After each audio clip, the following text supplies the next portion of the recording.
লাইলাতুল কদর সম্পর্কে নবীজিকে জানায়া দেওয়া হলো যে অমুক তারিখে এই রাতে লাইলাতুল কদর। মায়ের নবীজি কদরের তারিখটা উম্মতি মুহাম্মাদীদেরকে জানানোর জন্য ঘর থেকে বাহির হইলেন। লক্ষ্য করলেন দুইজন ব্যক্তি ঝগড়া লাগাইছে।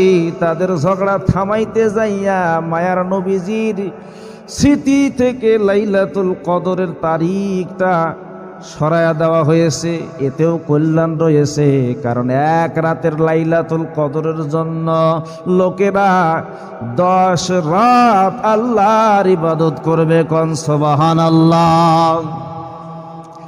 তবে হাদিসের মধ্যে পাওয়া যায় আল্লাহর নবী বলছেন লাইলাতুল কদর রমজানের শেষ দশকের বিজোড় রাত্রিগুলোতে তোমরা তালাশ করো। অধিকাংশ উলামা একরাম বর্ণনা করেছেন সালামুন হিয়া হাত্তা, এই শব্দটা 27টা অক্ষরের পরে এসেছে, এই জন্য 27 তারিখ রাত্র, 26 তারিখ দিবাগত রাত্রিতে লাইলাতুল কদর কিন্তু গ্যারান্টি নাই, নিশ্চিত কোনো দলিল নাই।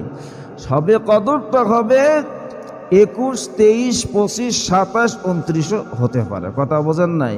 আম্মা জান আয়েশা রাদিয়াল্লাহু তাআলা আনহা হতে বর্ণিত হাদিস, তিনি বললেন ইয়া রাসূলুল্লাহ, ভাগ্যক্রমে যদি আমি লাইলাতুল কদর পেয়ে যাই কোন দোয়াটা পড়ব?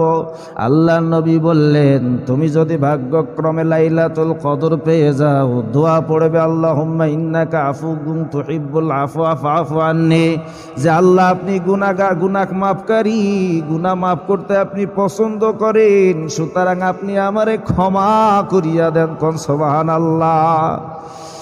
এবং লাইলাতুল কদরের কিছু আলামত রয়েছে, যে আলামতগুলোর মধ্যে 1 নম্বরে হলো ওই লাইলাতুল কদরের রাতটা বেশি গরম হবে না, বেশি ঠান্ডাও হবে না। সুবহানাল্লাহ খান।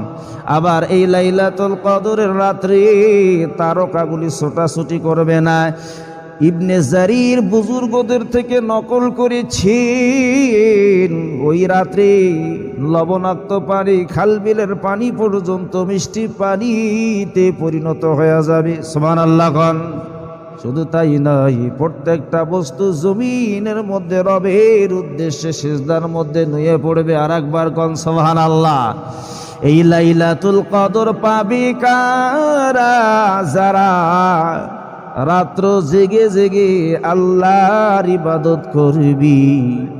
আজকে কত রমজান যাচ্ছে? 15।